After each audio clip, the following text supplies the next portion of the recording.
to AstroEnergy with astrologer angel Shelley Overton.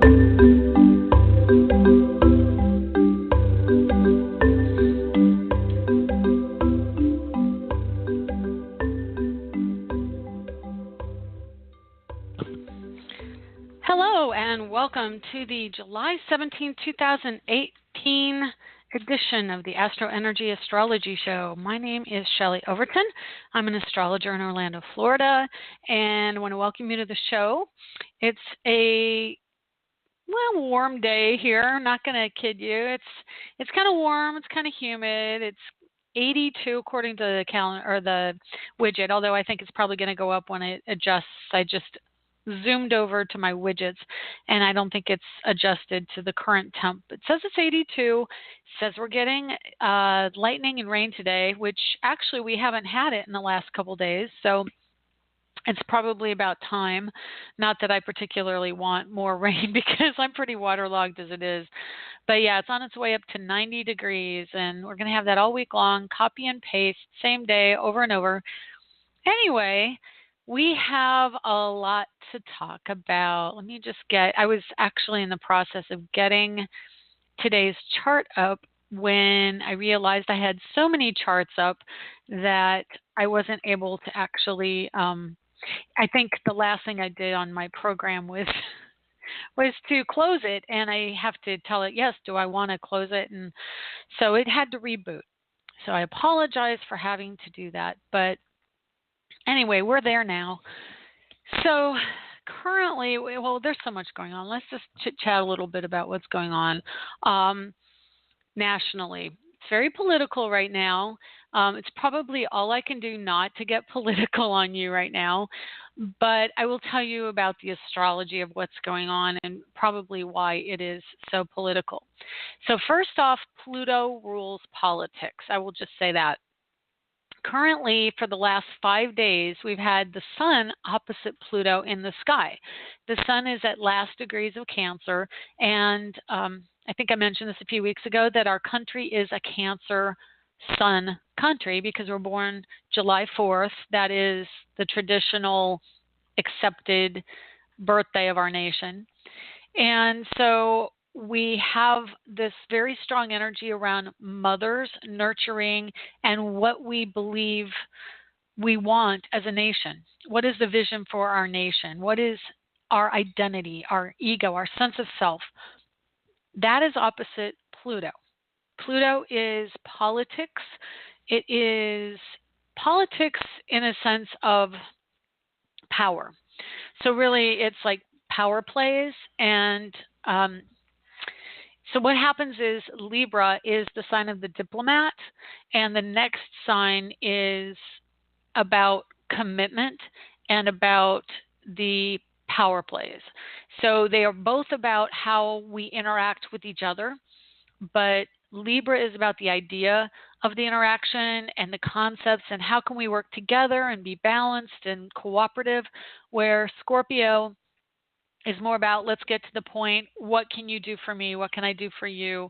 And how can I understand you better or connect in a deep psychological way? So when we have, and it is historically the energy of politics, where the government is the energy of Capricorn. So Pluto in Capricorn, which it's been in since 2007, is basically getting at the root psyche of our nation. More so because I believe it is, I'm going to look it up again. I'm going to call up our country's chart, but I'm pretty sure it's around 27 or 28 degrees. I don't remember the exact one. 27 or 28 degrees Capricorn. So we are in the Capricorn Pluto return of the country, which basically means that we are in a Pluto return and our country is going deep into the psychology of what is at the heart of our psyche as a nation. So looking at our chart as a country, it's 27 degrees and 33 minutes Pluto retrograde on July 4th, 1776. So I have this for 7:10 p.m. GMT, which was, I don't know, I think 2:10 p.m. And I'm sure I researched this at the time. I couldn't tell you off the top of my head where I got this chart.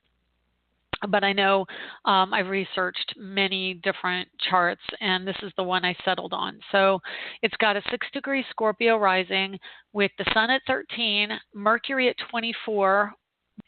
Looking at today's chart, is exactly opposite the sun.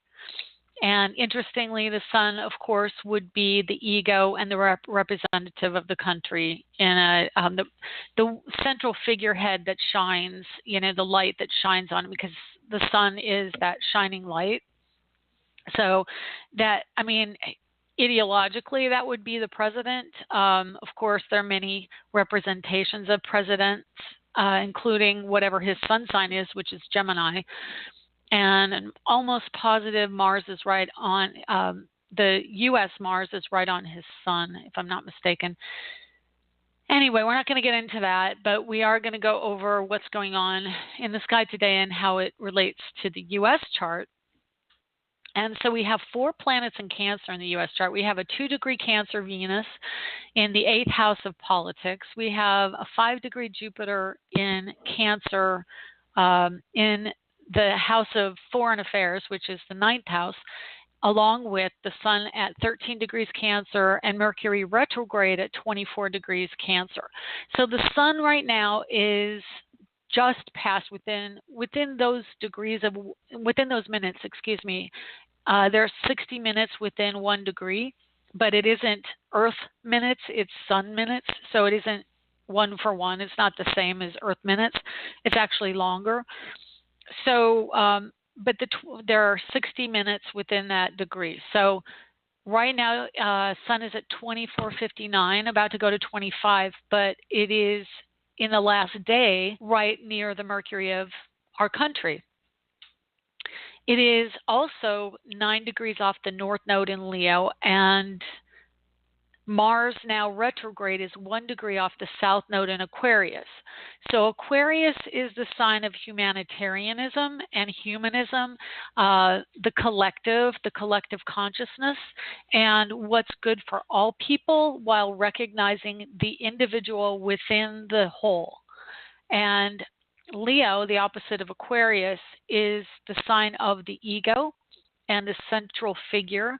So of course, the sun is moving into Leo within, let me see where it's on the 22nd, which is Sunday. So the sun moves into Leo at 5 p.m. Eastern, 2 p.m. Pacific on Sunday, the 22nd. And so we're going to have some energy around authority figures, because that's what Leo is. Leo is the central authority figure, or the person who everyone comes to collectively and looks to for leadership. It is the sign of leaders. It's also the sign of royalty. So we've got this this energy wrapping up in Cancer, which again is the homeland, the nurturing, the mother energy, and it is opposite South Node. Not exact yet, but it is moving into an opposition. And of course, on the 27th, full moon in Leo will be opposite Moon conjuncting Mars. So, and that's also the nodes of fate. I don't know the exact degree. Let me just find that out for you as well, since we're all here listening. So oh, here it is. Okay, so the 27th, it's 4 degrees Aquarius.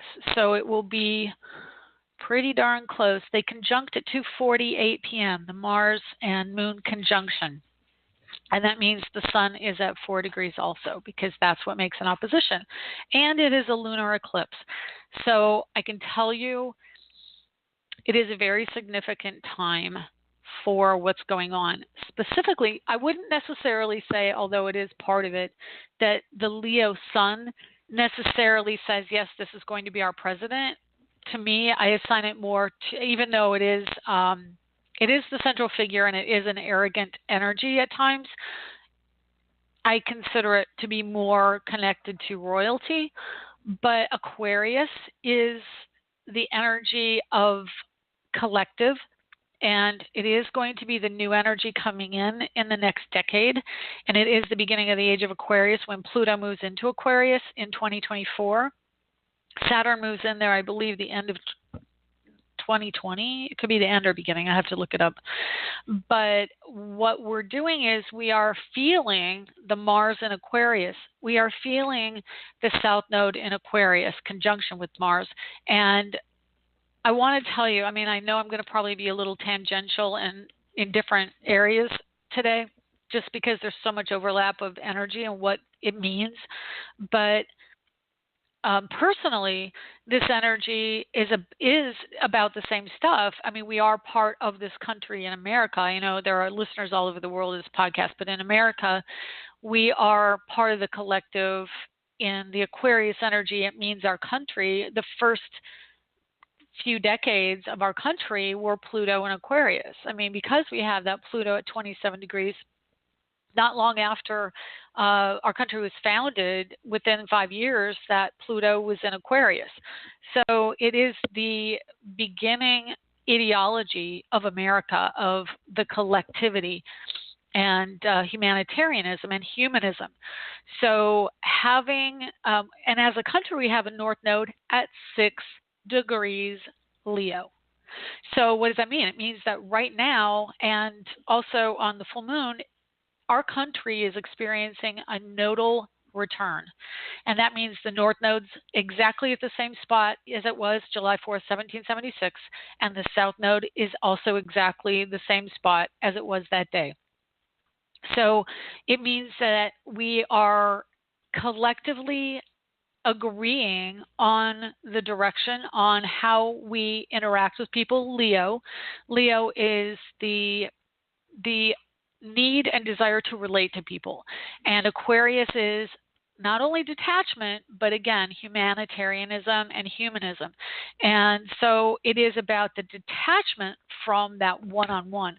And it is very fated. It's the nodes of fate. So you're going to see events unfold in the next week that are significant for the direction we're going to be going as a country.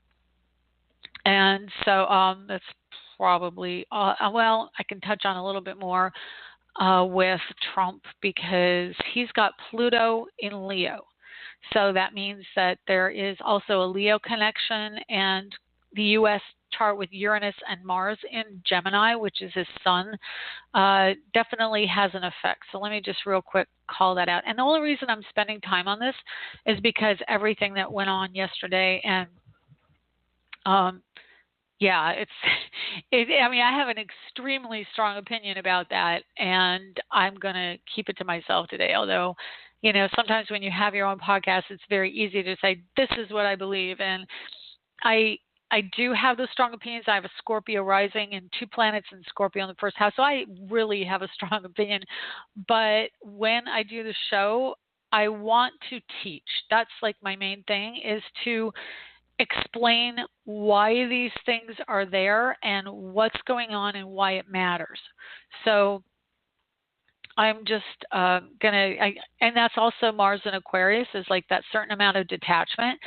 If you're wondering what's going on for yourself astrologically with these planetary aspects, look to where you're feeling the need to detach or to strike out on your own and have your own say. That is where you're experiencing, likely where you're experiencing this Mars in Uranus, or excuse me, Mars in Aquarius. And Mars in Aquarius retrograde means that now you're having to go back over those issues and see it in a little bit different way than you were. Like before, you may have said, well, you know, I'm very much adamant about moving on with my life. I don't want to be here anymore. I'm done with this. I've never wanted to be here, da-da-da-da-da. But having Mars go retrograde means that the actions you want to take are not working in your favor right now, and that you're having to truly figure out what it is that you're going to do. And, you know, is this truly what you want to do? Is this really the path that your life is going to take? And are you on board with it? Do you have all your ducks in a row? It gives you insight, again, into that final push. And I know it's extremely frustrating to have that Mars retrograde in any sign. It's going to be frustrating. But in Aquarius, it's the backing off of ideas, on some level. It's having to go back over territory that we've already experienced. It's also having, once it gets back to the degree that it goes all the way to, which will be late degrees Capricorn, we are finishing up that Capricorn story. And because it goes so far back and back into Capricorn, let me just look it up here. What year are we in? 2018.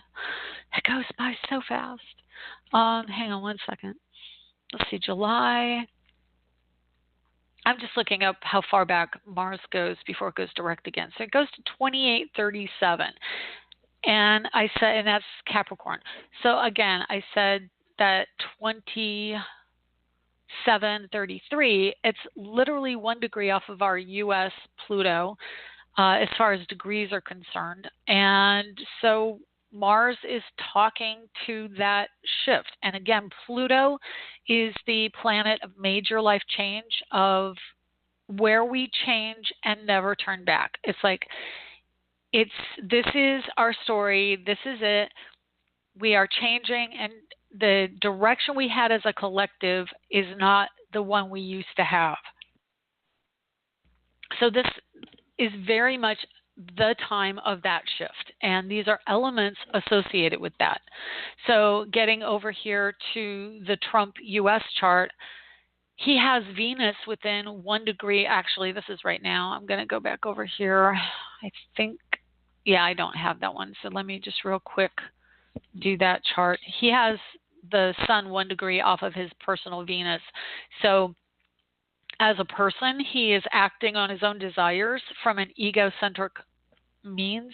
And also, I have to tell you, his Saturn is at 23 degrees Cancer, his Venus at 25, and the sun right now is at 24. So the sun splits his life purpose with his desire. So the ego is getting in the way between his purpose Saturn and his desire Venus in the public stage. It's the 11th house, which is where we find our collective, our connection to people who are associated with us in our career. The sun, it's the central figure at the very last degree of, well, not the very last degree, but the last degree before Venus connects with his Venus, and then it goes into a new house, which is the 12th house. So when the sun hits his 12th house, he's having to do a lot of soul searching. And I don't know if he's quite capable of that, but that's what it's meant to be. It's about searching about what it is that it means in his own life. You know, is this something that he can be self-aware about? And the 12th house is usually the house of the hidden, but the sun illuminates it. So having the sun in the 12th house means that now it's shining on what's going on. And I can tell you, this is just an aside, well, somewhat of an aside. His 12th house with the sun transiting in it means it's going to shine on self-reflectiveness or connection to spirit and the collective consciousness. Universal love, potentially. But having the sun in the 12th house drives the attention to that house. And the 12th house is also the hidden, and that can mean what's hidden from the public eye. So something's going on behind the scenes when the sun goes under the 12th. And currently, Mercury is in his 12th house, about to go. Let me see how far Mercury gets before it retrogrades. Now, Mercury retrogrades, well, actually, I take it back. It's the 26th of this month at 23 degrees Leo. And so it almost gets to self-awareness and being out in the open before it goes back. So a lot of things are going on behind the scenes. I can guarantee you he's going to be taken to task behind the scenes, because the sun will join up with Pluto. Let me see here. It's at 10 degrees Leo. So the sun joins up with Pluto on the 3rd of August. And that's a major change. It's a break. It's a change in direction. And it's honestly fated for him with that north node right within 5 degrees of his Pluto. It is a major psychological subliminal shift around connectedness to a generation. And honestly, I think that that is going to be a big shift for him, because personally, I know my parents are his generation, and they have tried to be on board with this. I don't know if they still are. We don't talk politics anymore. They weren't really for Trump very strongly during the election, but I think that they were hoping it would turn out well. But that generation resonates to him because they all have Pluto and Leo. And this is a man who has a 29-degree Leo rising. Granted, it's a very last degree and last 2 minutes. So he's 29 degrees, 58 minutes Leo rising. And it means that his whole subconscious is very connected and resonates and relates to that period in time of the time he was born, which is the mid 40s. Think about it. Pluto was at 10 degrees Leo when he was born, so it had another 20 degrees of Leo. So he was raised around that Leo, all is good. It really was the post-war generation where everything was kind of, firing on all cylinders. And we were, 2 cars in every garage. Everybody had a job. Dads came home from war, went back to work. We were in a power time. It was a very strong, we can do no wrong kind of era, honestly, rebuilding other areas of the world from the war. And, we were on top of the world at that time. And that generation sees it that way. But he's got that in the 12th house. This is part of his psychological drive, is this kind of, I rule the world mentality. Having Leo in the 12th can be like that. Mars at 26 Leo on the horizon. Mars is the masculine drive. Leo is ego. It's 3 degrees above the horizon, but it's in the 12th house, which means it's hidden from him. He doesn't get how he comes across. And he's getting a very big wake-up call with the North Node on his Pluto, the Sun joining with the North Node the day it opposes the Moon, which for him will be in his house of work. It's going to be a very difficult full moon for him, I can guarantee it, and I honestly don't know if he's going to make it through politically, because it is a shift for him. The Mars retrograde goes back to the cusp of his house of work and health. I would say potentially he also has some issues health-wise coming up with the fallout from the ideology of what's going on. And we've got currently a kind of shift over. So, I could go on and on. I don't want to go and take up all the time on this. I've already taken up the majority of the first part of the show. I do want to get on. I'm going to just remove this. But we do have Venus, and Moon is at 27 Virgo in his first house, and Venus is at 8 degrees in his first house. So it is about getting to work, the drive to work, the drive to be of service. And I think, honestly, in his own mind, he believes he's being of service, but very much has narcissistic tendencies. And really, Uranus in his house of work and career joining with 3 degrees off of the North Node, and the North Node 2 degrees off of his Gemini Sun, he really does see himself as kind of everyone's gift. Let's just leave it at that. So anyway, what's going on now? So we do have the Moon at 27 Virgo. So today we are wrapping up the story around jobs. It is an energy of going into Libra. Let me just double check that we have the dates right there. Sometimes the date on this chart can be wrong, but I've got it right. So Moon at Virgo, we've had a couple busy work days. It's going into Libra, which is about cooperation and trying to find common ground, which interestingly is kind of what's going on politically also right now.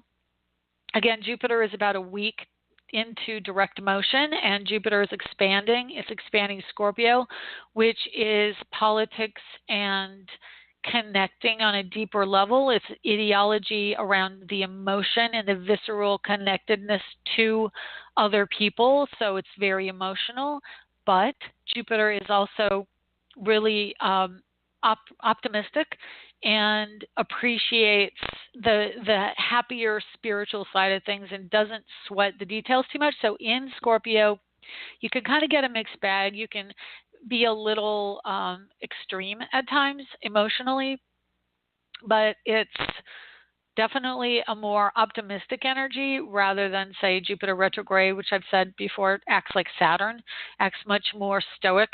Jupiter direct is going to make us much more optimistic through the end of the year until Jupiter gets in Sagittarius.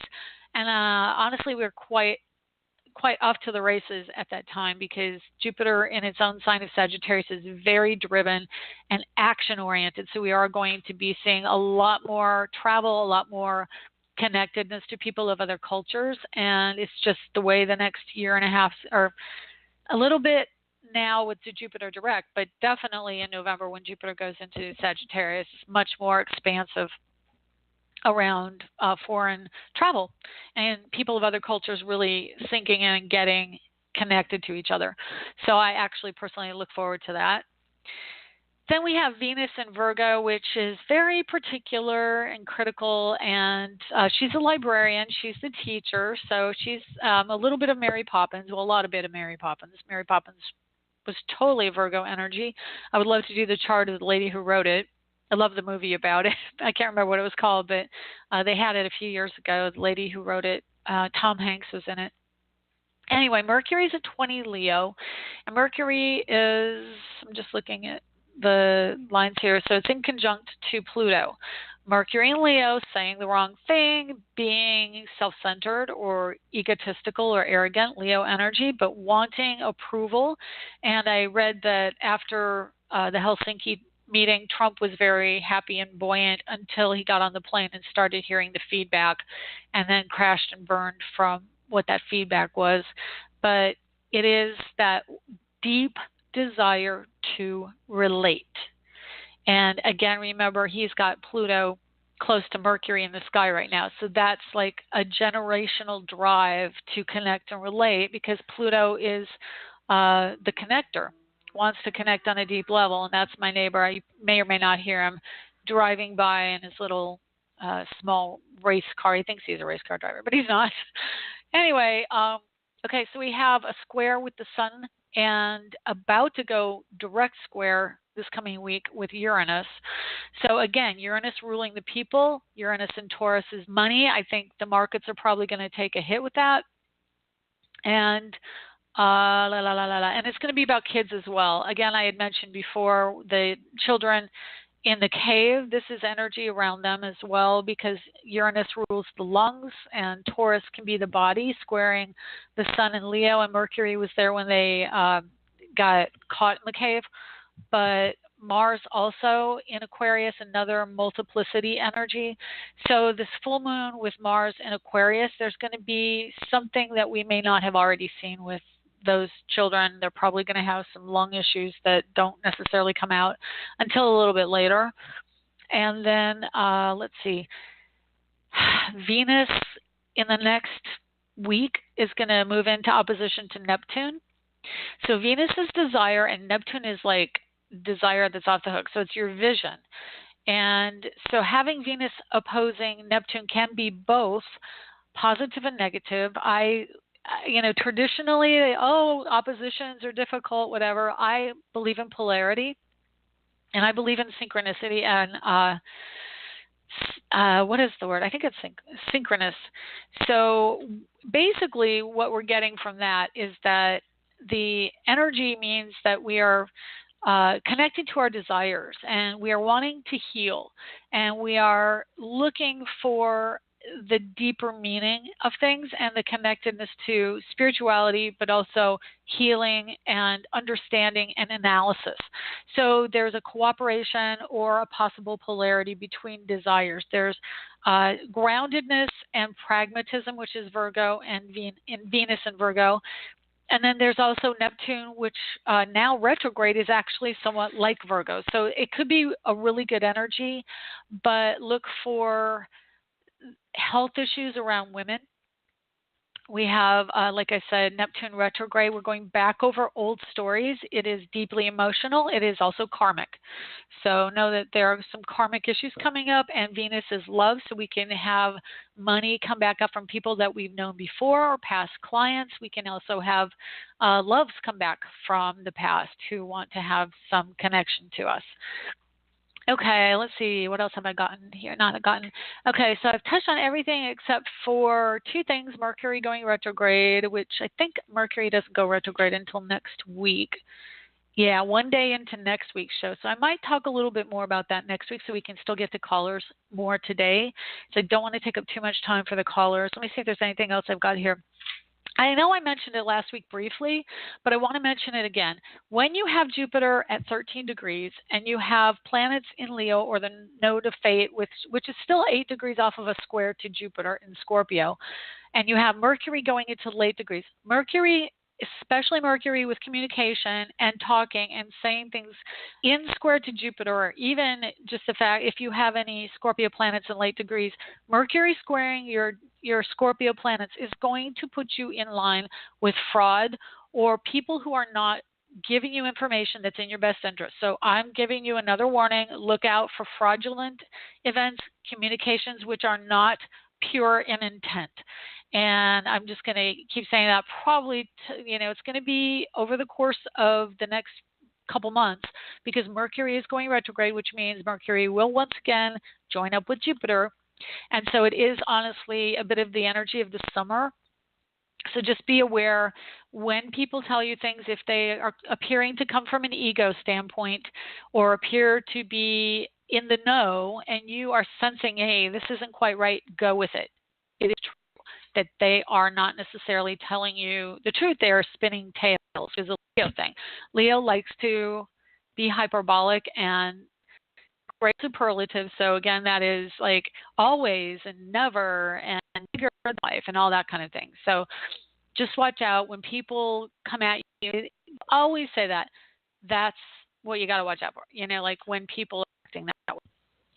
Okay, and then is there anything else here I want to talk about? Saturn and Capricorn is in trine to Uranus today within 2 degrees. Saturn's going retrograde. So this means that we are wanting to move forward with some type of, and I personally have this as well. I've got a website that I want to retail on with some ideas. I've been doing some greeting cards lately and doing much more work. The other thing is with the Venus and Virgo opposing Neptune in Pisces, lots of artistic energy going on, and Mercury in Leo is creative. So those of you who are artists, and also Uranus in Taurus wants you to explore new means of expressing yourself creatively. And so we've got that energy coming in. I've seen it a lot lately. There's a lot of new energy, but there's also Neptune in Pisces is real vintage, and then having that in positive aspect of Pluto is very much about going back to kind of an old look, the kind of sepia, or a little bit more engaged with clutter. I want to say collecting things and clutter and having material goods, which is kind of opposite Venus and Virgo. Let me tell you, Venus and Virgo wants to get rid of clutter and wants to throw everything away. Neptune in Pisces wants to retain the old, especially retrograde, moving back towards the past, trying to clarify what came from the past and make it gelled for the future. So it's really Pisces energy is about telling the old story and making it relevant for the future. So I could go on and on. I mean, I'm kind of that way. So I'm going to take a quick break. And gosh, I don't know why. Today I just feel really chatty and feel like sharing all my stuff with you. But I'm not going to do that. I'm just going to take a quick break, and we'll take some calls. And I'm really excited to talk to you on the other side of the break. In these days of stress, running around, responsibilities, we all need a little place to go to make it all better. Is that place sports? Football? Or maybe you like to garden, paint, or just listen to music. Wherever your happy place is, you can find a shirt or mug to reflect that happy place. At myhappyplace.rocks, we have a variety of lifestyle products, including iPhone cases, pajamas, and pet items, all with beautiful, colorful designs, which help us go to our happy place. Stop by on the web for great gift ideas for others and yourself. myhappyplace.rocks.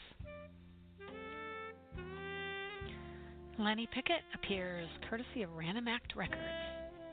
Check them out at randomactrecords.com.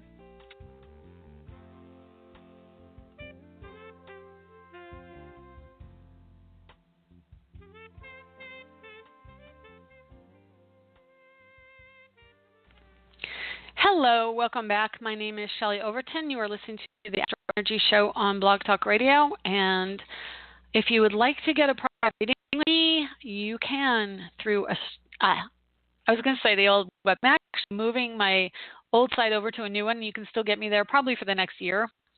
But I'm at angeliczodiac.com now, and I'm at astrologerangel.com. So I have been so busy doing so many creative things this week. I just have to tell you a little bit about it because it's exciting. I have a friend who has, she's a musician, and she's got a song that I did for about 3 years ago, but we didn't really finish it up, and we're reshooting some of the scenes on it lately. I'm really excited to be working with her on that. And when the video is done and she releases the song, I'm going to post it or have it in the show so you can hear it. It's a really awesome song called Cinderella. And I've been doing, like I said, a lot of greeting cards and drawing wonderful little animal caricatures and things. I'm very excited about that. So if you want to see any of that, you can go to either angeliczodiac.com for the astrology, and I also have some artwork associated with astrology on that site, and the name of that site is astroart.net. And let me see, and then dottedsky.com, dottedsky.com. Okay, enough of that. Let's take some calls. Hi, 202. How are you? Hello, 202. Hey, are Shelley. you there? It's Kay. How are you? Hi, Kay. It's good to talk to you. What's up this week? Good to talk to you. You tell me, my friend. Okay, well, let's just see what your chart says. Okay, so probably the biggest thing is going to be, the nodes and the full moon. Lunar eclipse. I can't speak because I speak so much and so fast. Okay. Actually, you also have Neptune right on your Mercury, which is amazing. So you have a Mercury retrograde at 16 degrees Pisces, which is right where Neptune is. So for you, you're having wonderful conversations with the other side. And it's in the house of communication. So you've got some really deep insight coming in. And that's also where your sun is. So that's your sense of self. So I'm going to kind of start with that for you because it's just really potent, having that direct hit. And it's been going on for a couple of years, but like I said, today it's only 30 minutes of time off of that exact hit to your Mercury. So you are kind of in the know, and again, it can make you really sleepy because when you key in, you've been having that? When you key into I'm so tired. Spirit, they want to talk to you. So I would honestly, if you can, take a couple hours out of your day in the afternoon. I would recommend like 3 o'clock because for some reason 3 a.m. is the witching hour. I mean, they say midnight, but 3 a.m. is when the angels like to wake you up and talk. And then, of course, you're tired in the middle of the day. And for me, right after lunch, and then you've got the middle of the afternoon, it's like 3 o'clock. You're going, I just want to go to sleep. So it's kind of opposite. So if you can take time in the middle of the afternoon and just take a nap and really, and I love doing this. Like I've been having some stressful times lately. I'm just using this as an example. Yeah, thanks. I mean, it's definitely affecting me in my chart, all of the planetary aspects. And for me, it falls in the third house. All the Mars stuff is in my third house. And so, it's, all my issues end up being money and car issues. My car had to be repaired last week because it's the third house. And that can be with you too. It could be also electronic stuff that might be affected by water. So if you accidentally splash water on something or drop your phone in a toilet, be careful of that. That's going to go on for a little while for you because of that Neptune on your Mercury. It's like an ongoing thing for a couple years. So just be super cautious around your electronics and water because that's kind of a thing. But yeah, when you take the time in the afternoon, this is what I do. Like I'll lay down in my bed and just let go of everything. And it's a conscious, like I'm taking a deep breath and I just blow it out. And it's like, it's let go. And then I have this thing where I can actually sense, like, I don't know how to explain it, but right at the base of my skull, there's like a tingling. And when I connect in, I get this tingling at the base of my skull and down my spine. And I know that I'm connecting to angel energy or higher energy. And it's honestly like this sense of everything's going to be okay. So if you do that and then maybe go off into a meditative state and just let your body, like the best way, and I think I've said it a long time ago on this channel, but feel your body. And it seems counterintuitive, like, oh, I'm going to meditate. I want to go up into the ethers, which is what I always used to think.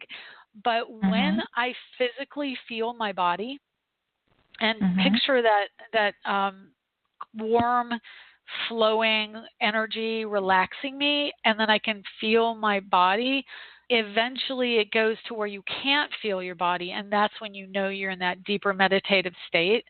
So using the body to get you, use your body to get you into that state.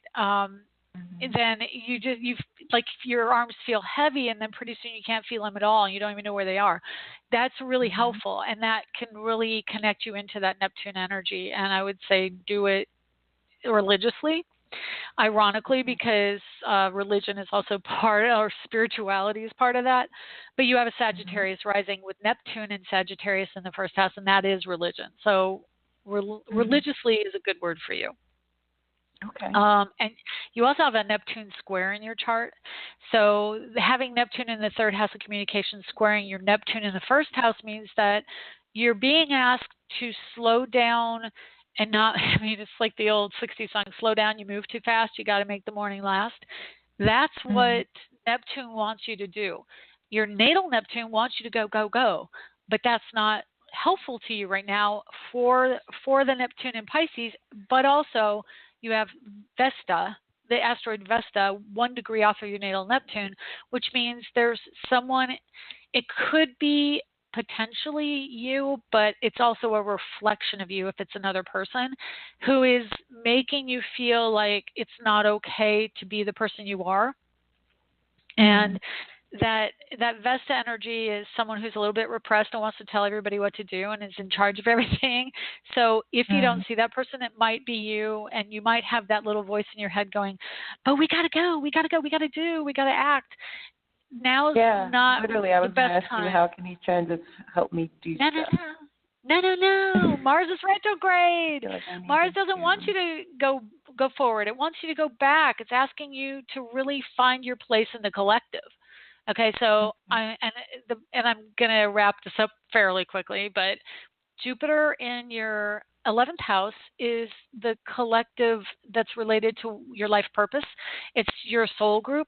Jupiter's there now. It just went direct. So you are connecting to more people who are the ones you need to be with, and pay attention to that. You'll connect viscerally. You'll like, oh, I just know this. This is a person that I resonate to. Okay. Having Saturn in the first house retrograde, you're, really honestly, everyone in you, okay, the Mars retrograde back into the last degrees of Capricorn is going to affect the structure of money for you for a little bit, just a little bit. It's literally like 2.5, 3 weeks. Blowing money, like ridiculous. Yeah. Well, Jupiter. I can't stop. Jupiter in your house of money from career. It can be, pardon my terms, but a little bipolar when it comes to money. And bipolar, by saying that, I mean you don't necessarily care on some level. Like when you're doing it, it just feels so good, so you do it. But then afterwards, you're like, crap, why did I do that to myself? But that's what you want to do, because Jupiter's in your okay, so many things. I'm sorry, I could go on and on. You know me, I could go on and on with your chart. No, please do. There is so much. I literally feel like so much. Well, I know, but I have a few people who want to talk to me too that I have to get to. And I talk so much for each person, and I've gotten feedback that people are like, okay, you gotta not do everything, which is okay. I actually like to do deeper readings on air because I think it gives people a taste of what I can do privately. But I think also for you, for everybody, I give so much information that if you can just listen back in archives, you get more than you get the first time through, because it's coming really rapidly. But yeah, I would say definitely focus on the meditative aspect. And because you're Neptune and Sag and your Sag rising wants you to go, go, go, and Mars is retrograde right now saying no, no, no. Jupiter is going direct, which rules Sagittarius, but Jupiter is really wanting you to connect in psychologically and be a little happier and know that your people are there. So that's what it's about. And the last thing I'll probably tell you is all the planets as they move closer to Virgo, like today, the last degrees of Moon in Virgo, it's going to be on your midheaven. There are people out there, Moon in Libra on your midheaven. It is about your soul group and your connection and partnering with people in your career right now. And then Venus is in Virgo, which is work on your Mars, Jupiter, Saturn in Virgo. And so there are some connections to work, but it's about I know that's where you're going to probably take action is in learning and education. That's where your chart wants you to take action right now. Okay? And learning and education is a go, but money and being independent, you're going to be a little bit dependent on the money situation until Mars gets back direct. And that happens. And when is that? September. I want to say it's I had it memorized last week, but for some reason I lost it. No, it's August. Is that direct? Really? It's August 27th, but it doesn't get back into Aquarius until the 10th or 11th of September. So after like the second week of September, things will be much better. Like seriously, everything's going to be like boom, boom, boom. You know, like it'll come in. Okay, and all the people you need to meet will be there then. Okay? Perfect. I thank you so much. You're welcome. Always. My pleasure. Yeah, Good talking to you. I hope everything. All right, take care. I hope everything improves for you also. Well, it's actually a process, but I know what it is because I'm an astrologer. So even though I go through it, I'm able to detach that Mars in Aquarius. It's like, oh yeah, you know what this is. Don't get sucked into the fear, and I would recommend that for you Aquarius? Oh, you're all set. No, I have Mars in Aquarius is in my ideas and thoughts. So when it goes retrograde right now, Virgo, right?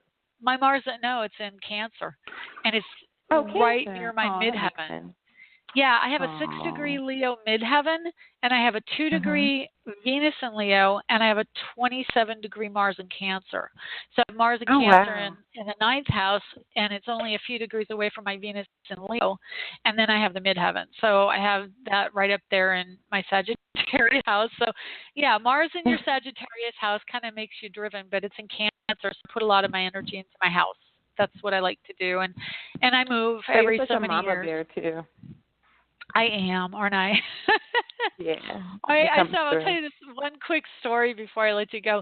Yesterday, you know, I've mentioned on air that I chant, and when you really chant like up to an hour a day, which is the beneficial amount, yeah, they call that maintenance. Like if you can chant an hour, your life's like really moving well, and you get a lot of synchronistic events.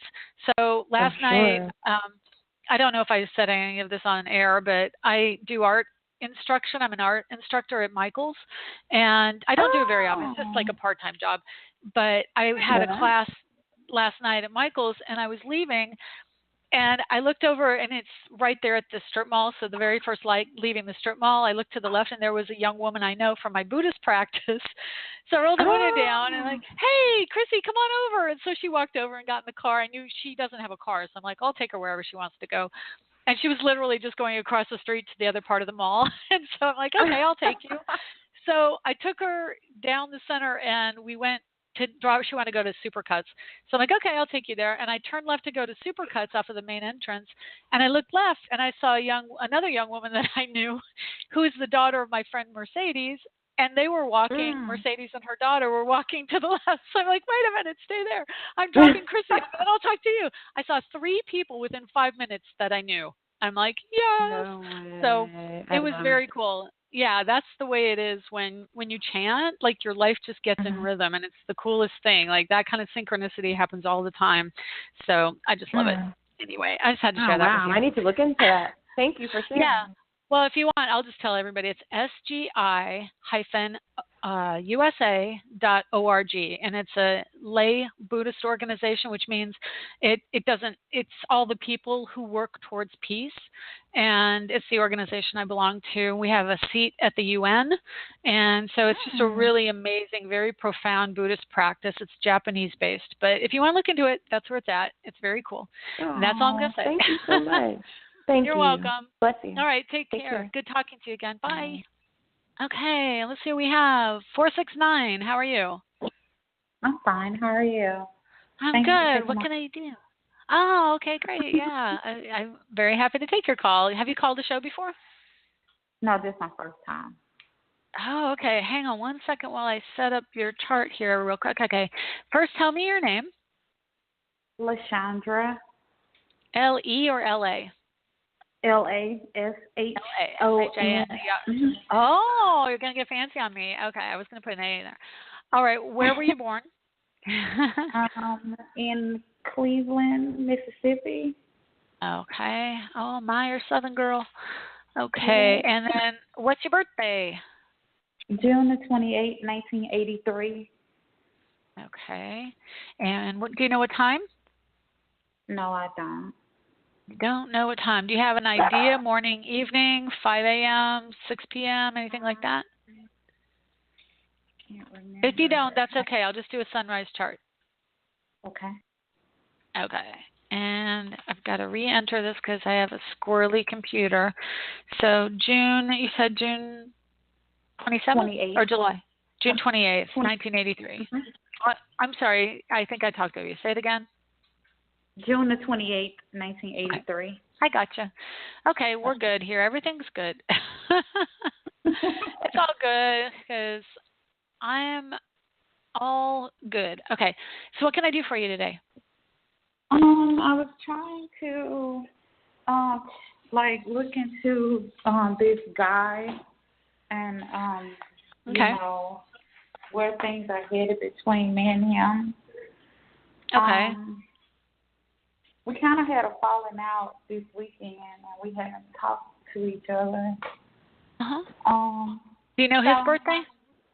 Yeah, July the 13th. Okay. 1979. Okay. And where was he born? Dallas, Texas. Okay. Let's just see what your planets line up like. So you got along before, but you didn't get along now? Yeah, we're not getting along right now. Okay. I just double check. Today's his birthday, July 17th, you said? July the 13th. 13th, I'm sorry. Okay. Yeah, that was a mistake.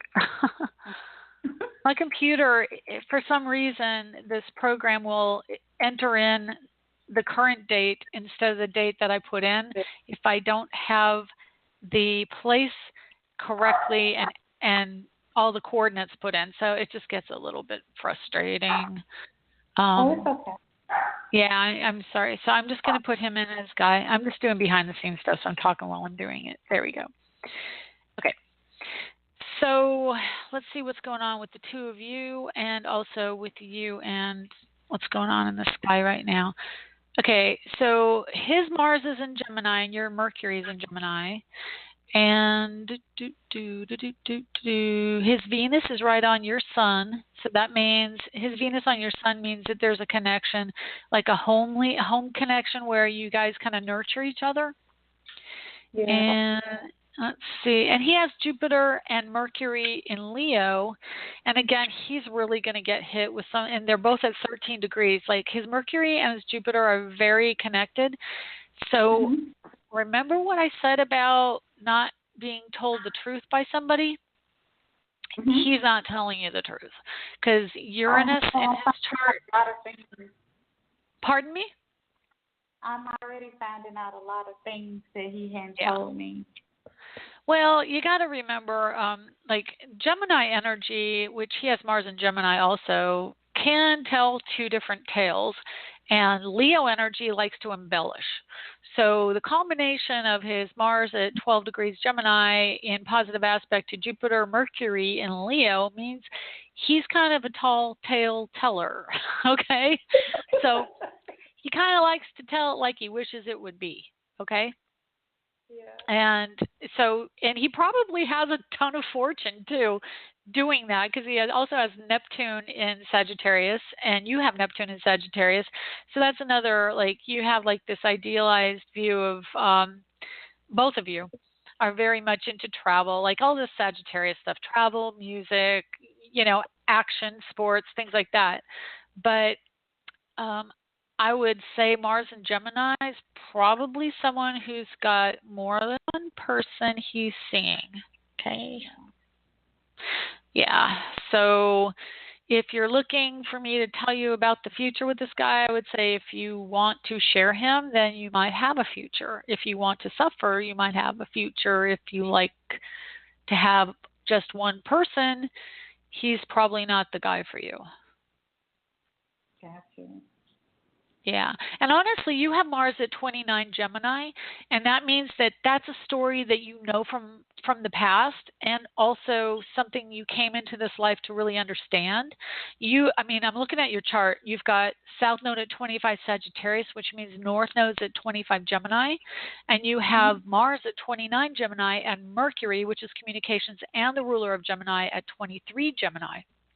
So you have Mercury and Mars in Gemini in your 12th house with the North Node. So the North Node is where your fortune is, and yet Mars at 29 is the end of a story. So what you did is you said, okay, I'm coming into this world, but I want to wrap up this old story. I want to truly understand why I have this energy in my makeup, okay? And so Gemini is two different sides or multiple ways of looking at things or multiple ways of expressing yourself. And your Mars is right there. So having it at 29, 26, you're just right on the cusp of Cancer. So your Mars by progression probably is in Cancer, unless it retrograded right after your birth. I don't know.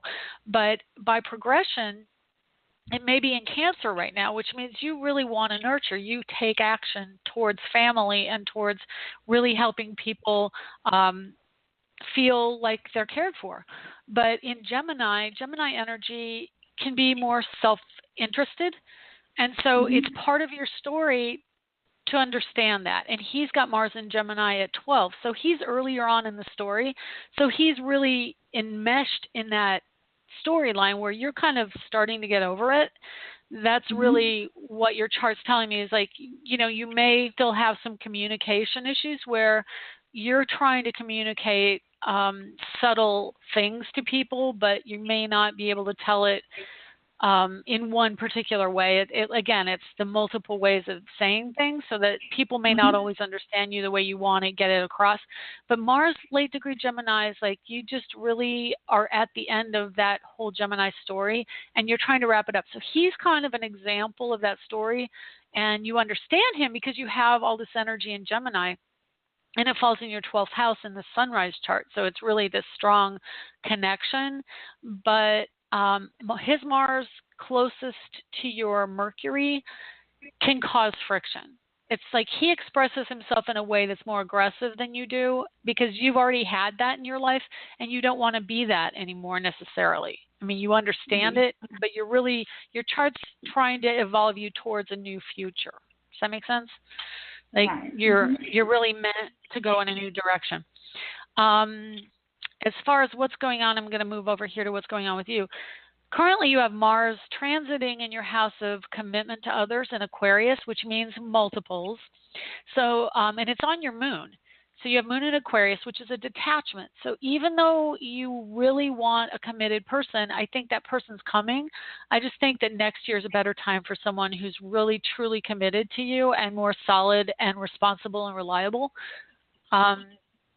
You may actually meet someone like that coming up in September, because right now could be pretty good for taking care of yourself and making things nice and neat and nesting around the house. But I think when the sun hits Virgo, it goes into your house of home and family, and that's going to shine the light there. The only thing is, you also can be a little bit of standoffish person around your family or around home, that you need to really get to know someone before you let them into your life. And yet you really do best with a partner. You have Saturn in Libra in the house of romance.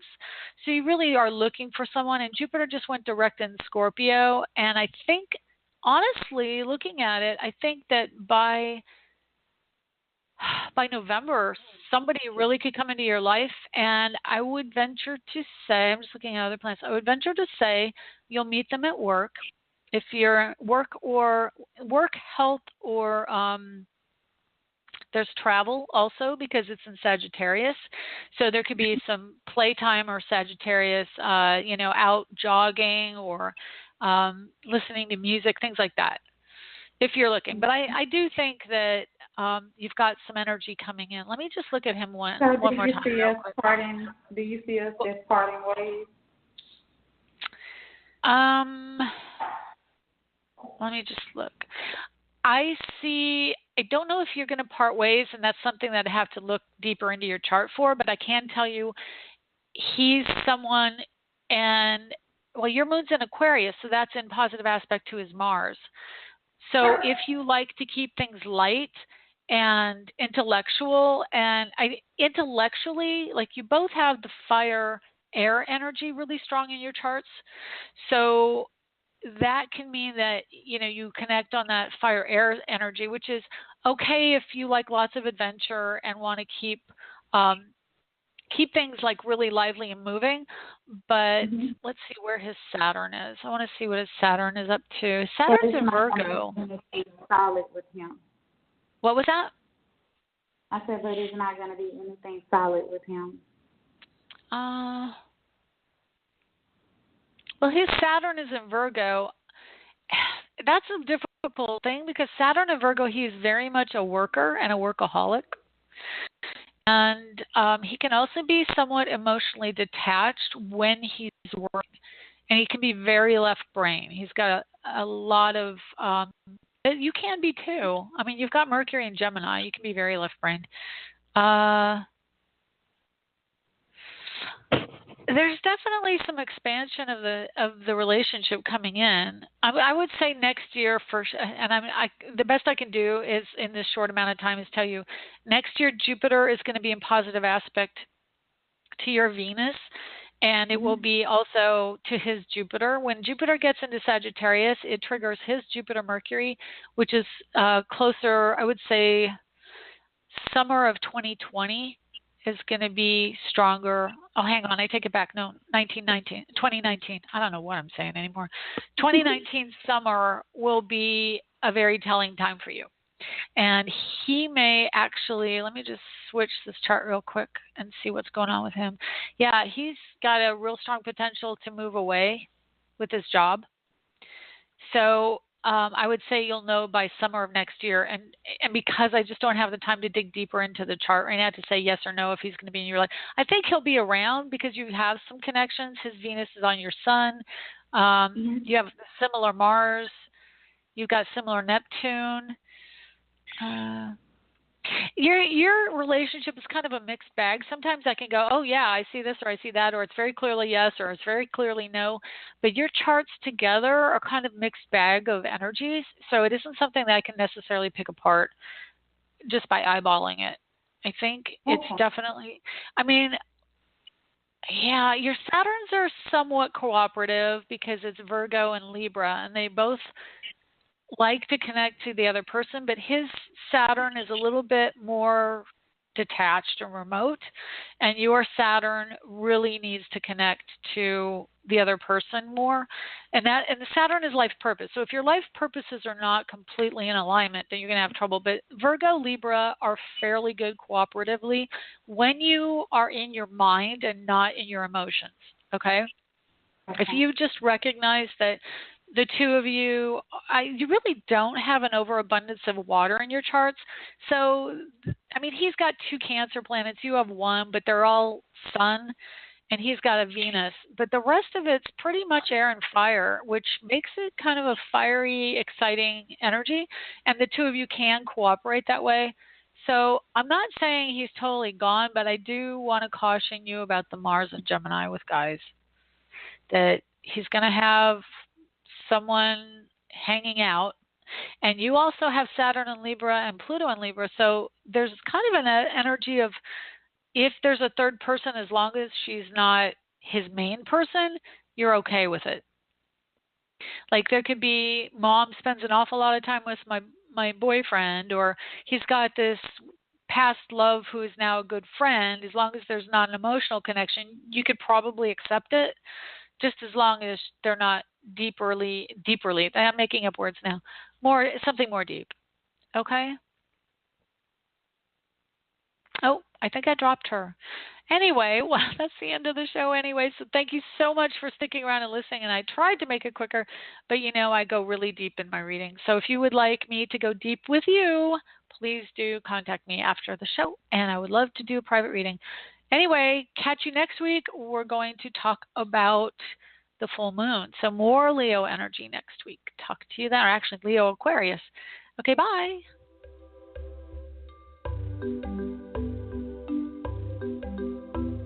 Thanks for stopping by AstroEnergy this week. If you would like to get a hold of Shelley Overton, you can get her at astrologerangel.com, on Facebook at AstroEnergy or Astrologer Angel. The music was provided by Kevin MacLeod at incompetech.com, with additional music by Ironwood Rain. Check them out on the net at ironwoodrain.com.